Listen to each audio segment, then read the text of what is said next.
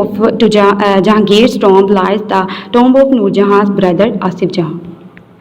In the age of Shah Jahan, Sheesh Mahal was built in the Lahore fort.